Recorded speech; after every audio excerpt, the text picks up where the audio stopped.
Russian cheats corrupted the London Olympics on an unprecedented scale. The World Anti-Doping Authorities identify more than 1,000 of them. Their cheating cynically supported by officials in Moscow. The desire to win medals superseded their collective moral and ethical compass and Olympic values of fair play. Also tonight, the shameful scale of football's child abuse crisis. 83 suspects in 98 clubs. The Duke of York goes public to deny a rift with Prince Charles over his daughter's roles as royals. And the Great Village Bake Off to help save a church.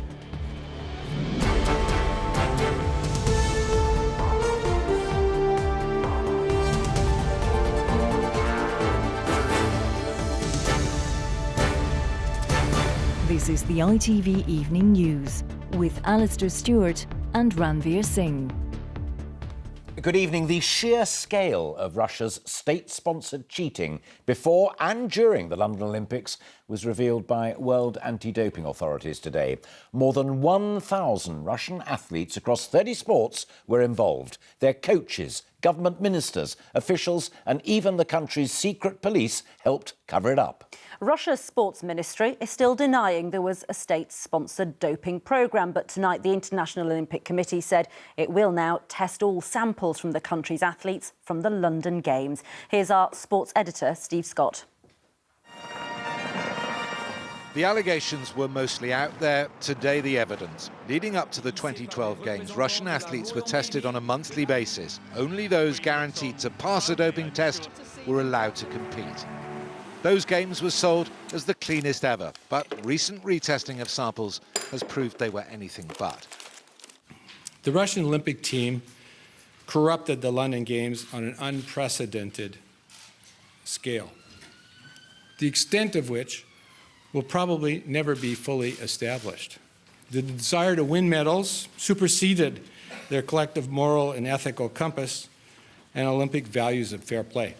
While the investigators unearthed cheating on a vast and unprecedented scale in 2012, overall, from 4 years, from 2011, 1,000 Russian athletes benefited from the system, touching at least 30 Olympic and Paralympic sports.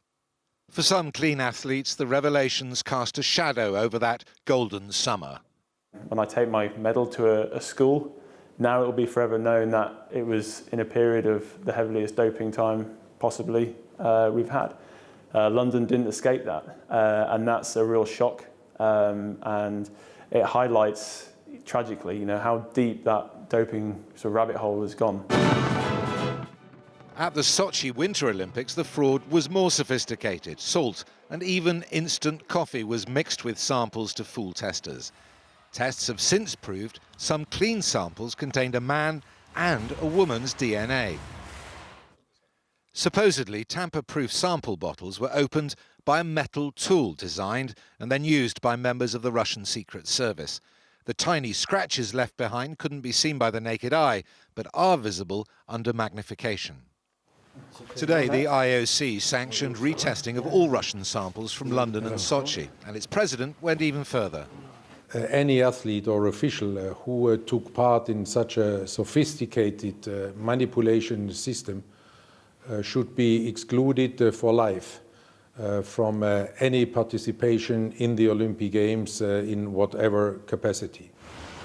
The Russian Sports Ministry said today it will now carefully study the report, but again denied all allegations of state-sponsored doping or any cover-up.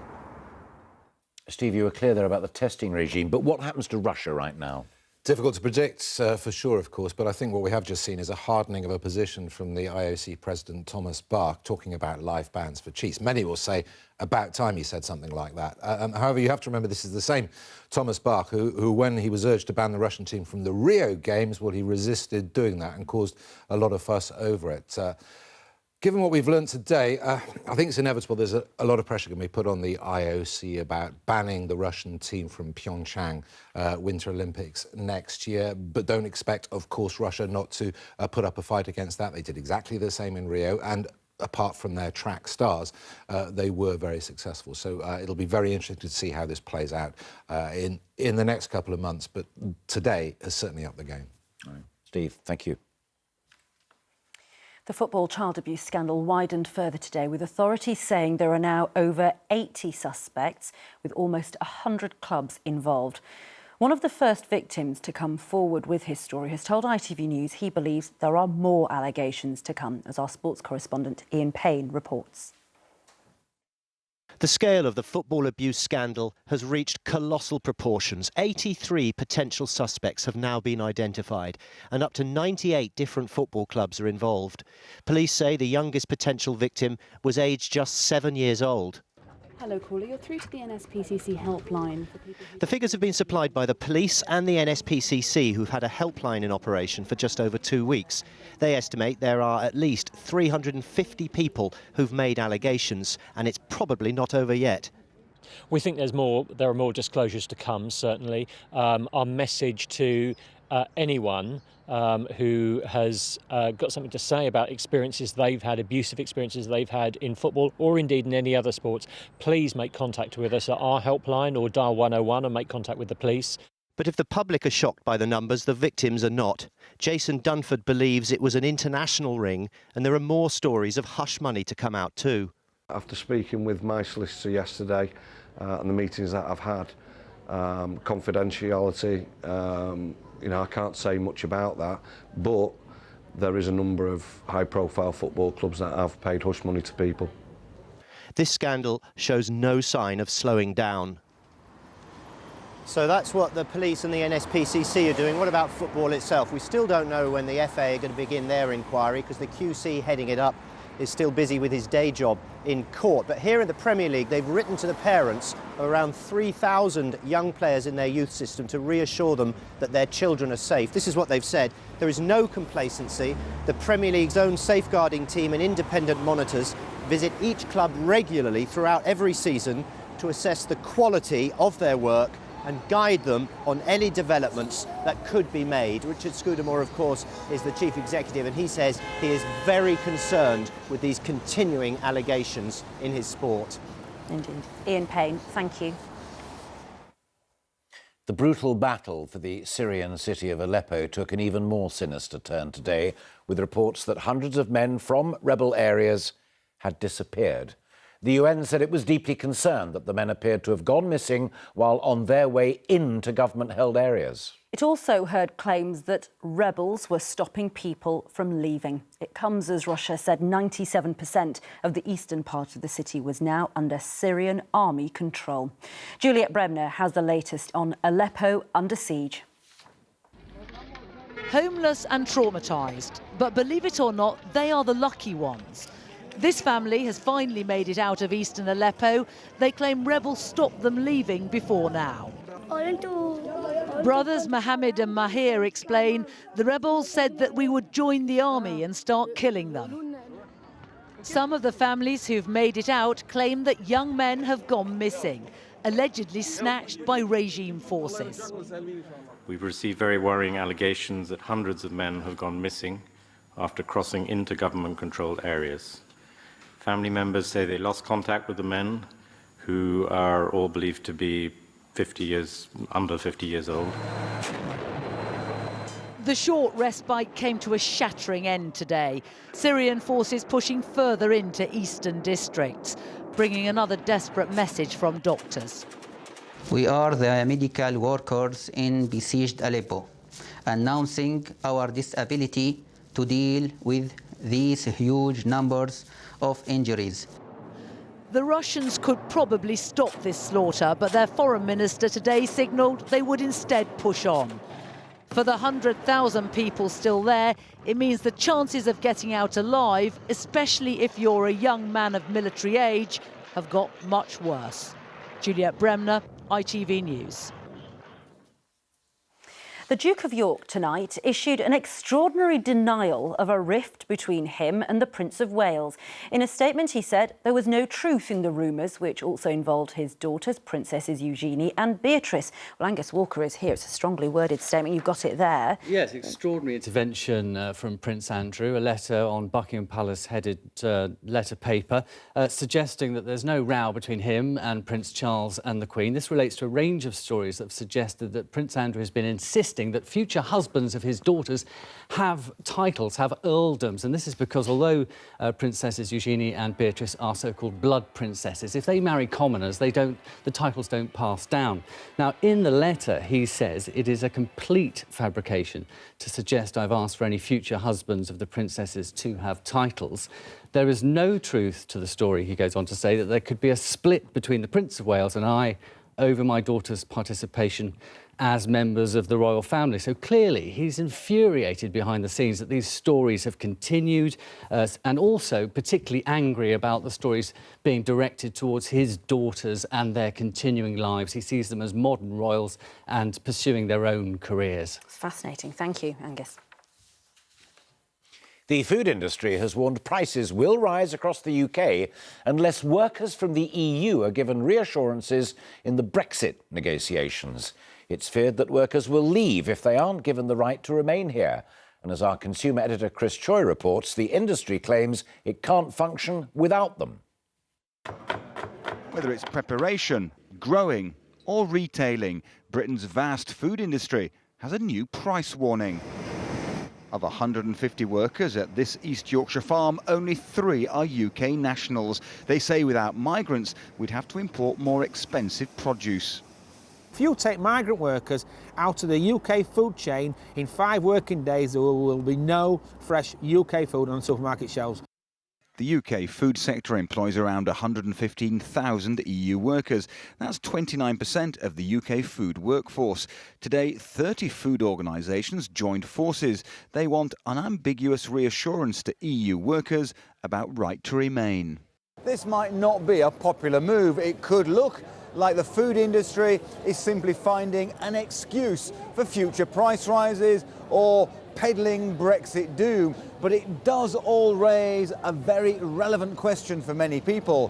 Why doesn't this industry employ more UK nationals? The industry's answer comes from places like this, a Wiltshire factory making ready meals. 20% of the workers are from elsewhere in the EU, and it's in an area with fewer than 1% jobless. So bosses say migrant workers couldn't easily be replaced. The biggest risk is that costs will rise throughout the supply chain, not just for us, but for our suppliers, and in the end that will feed through to consumer prices. It's a warning that Christmas could be more costly in future if the food industry loses workers it says are vital. Chris Choi, ITV News. Still to come on the ITV Evening News, investigators reveal just how close drones have come to hitting a passenger plane. And why Lynn's cooked up an entire village to save her local church. Those stories and more after the break.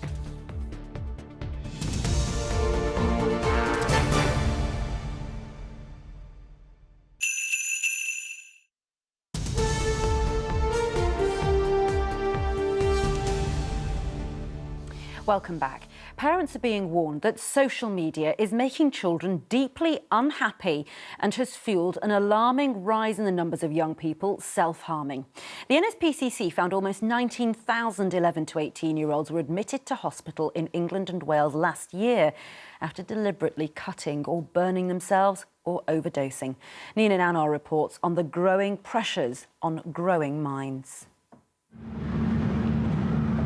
It has been a long and difficult journey, but Naomi Lee has learned how to cope with the pressures that led her to self-harm as a 14-year-old, something she did for a year before reaching out to get help. The combination of exams and social media had simply proved too much for her. A lot of expectations to get certain grades, and those expectations play on people's minds, and it just becomes all too much sometimes. And what is it on social media that adds to that pressure? I think there's a lot of different things. You've got things like cyberbullying, but also things like just not getting enough likes on your Facebook profile. It sort of just plays on your mind. Last year, almost 19,000 children in England and Wales were admitted to hospital for self-harming. That's up 14% in 3 years. And in 2015, the number of counselling sessions delivered about self-harm was the equivalent of 50 a day. There are growing calls for mental health education to be included in the curriculum for all schools. Getting the proper training to do this and then speaking to children is the key, says this paediatrician who regularly deals with children with mental health issues. I think it's vital that all schools have, as part of the curriculum, PSHE, personal, social and health education, including mental health. That's the bedrock. And beyond that, I think that all people who work with young people need to have mental health training to an appropriate degree. For Naomi, now 18, there is much to enjoy with social media. But after her recovery started with talking, she now goes into schools herself to urge children to talk about how they're really feeling. Nina Nanar, ITV News. And on our website, there is advice and a guide about spotting risks of self-harming. That's at itv.com/news. Broadcaster Sky has agreed to an £18 billion takeover bid from Rupert Murdoch's US entertainment giant 21st Century Fox. Sky's share price jumped 30% after the announcement. Murdoch already owned 40% of them, and it comes 5 years after he abandoned his last attempt to take over. Senior judges have rejected a bid to bring a private prosecution against the driver of the Glasgow bin lorry crash. Harry Clark blacked out behind the wheel on the day of the fatal crash in December 2014, but wasn't prosecuted. And the mother of One Direction singer Louis Tomlinson has died from leukemia, aged 43. Jana Deakin passed away on Wednesday. The pop star is still expected to appear on The X Factor tomorrow in tribute to her. A passenger jet had an incredibly close call with a drone as it approached Heathrow Airport. It emerged today. A first officer alerted the captain by shouting, "Look!" when he spotted the football-sized drone 20 metres from their right wing.